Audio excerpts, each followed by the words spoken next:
हम देश के लिए बंजारों के द्वारा की गई योगदान के बारे में बताएंगे। तो चलिए आज के इस एपिसोड को हम शुरू करते हैं। काफी लोगों में कंफ्यूजन है कि बंजारे केवल व्यापारी हुआ करते थे। अगर आपका मन भी ऐसा ही कहता है तो जरा सुन लीजिए। कुछ कारणों के चलते हुए बंजारों का इतिहास ज्यादा लोग नहीं जानते हैं। बंजारे राजनीति, शिक्षण, क्रीड़ा, उद्योग या व्यवसाय जैसे बहुत सी अनेक क्षेत्रों में वे खुद की एक अलग पहचान बनाने के साथ साथ वे महापराक्रमी भी थे। जैसे महाराणा प्रताप की सेना में बंजारा सैनिकों की संख्या बहुत ज्यादा प्रमाण में हुआ करते थे और उनके सेना नायक वल्लभ भत्ता वे एक बंजारे थे जिन्होंने कई सारे युद्ध में जीत हासिल करके अपने नाम को इतिहास के पन्नों में दर्ज करवाया है। पृथ्वीराज चौहान हो या महाराणा प्रताप या फिर शिवाजी महाराज, हर एक महान नायकों की सेना में बंजारे सैनिक हुआ जरूर करते थे।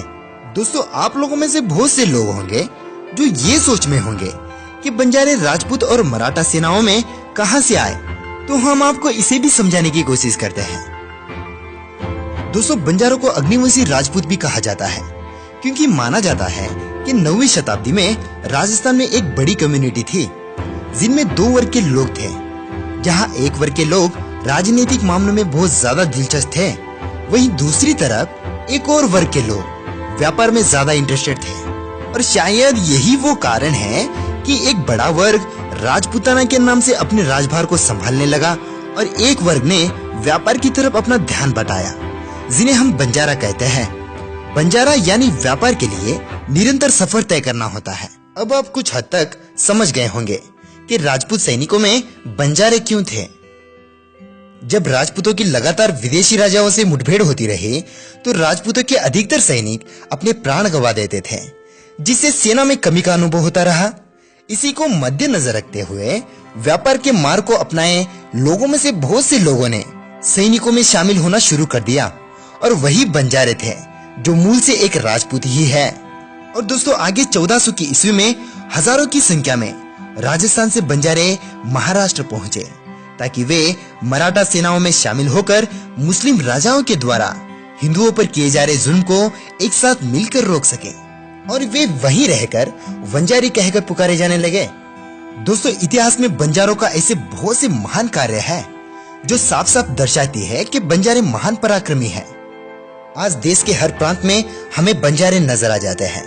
जैसे हमने पिछले एपिसोड में कहा है कि बंजारों को अलग अलग प्रांत के प्राथमिकता के अनुसार उन्हें विभिन्न नामों से जाना जाता है। जैसे पंजाब में बाजीगर, यूपी और मध्य प्रदेश में नायक, महाराष्ट्र में वंजारी, कर्नाटक में लमाणी और आंध्र प्रदेश में लंबाड़ी। दोस्तों, अगर बंजारों के बारे में और भी कहा जाए तो हमें इतिहास के पन्ने भी कम पड़ जाएंगे। तो फिलहाल आज के इस एपिसोड को हम यहीं पे समाप्त करते हैं। अगर आपने बंजारों के ऊपर हमारे पिछले एपिसोड को नहीं देखा है तो जरूर देख लीजिएगा, जिसका लिंक आपको डिस्क्रिप्शन और ऊपर दिए गए कार्ड्स में मिल जाएगा। और हाँ, आप में से बहुत से लोगों ने हमारे पिछले एपिसोड में रिक्वेस्ट करी थी कि भाई आपका कोई कांटेक्ट नंबर दे दो, तो इसीलिए हमने इंस्टाग्राम के लिंक को डिस्क्रिप्शन में आपके लिए छोड़ दिया है। अगर आप चाहे तो वहां से हमें ज्वाइन कर सकते हैं। अगर आपने चैनल को अब तक नहीं सब्सक्राइब किया हुआ है तो जरूर सब्सक्राइब करके बगल वाले नोटिफिकेशन बेल आइकन को भी दबा दीजिए, ताकि आने वाले समय में हमारे कोई एपिसोड आप मिस ना कर सके। और साथ ही इस वीडियो को अपने दोस्तों के साथ शेयर भी कर दीजिएगा।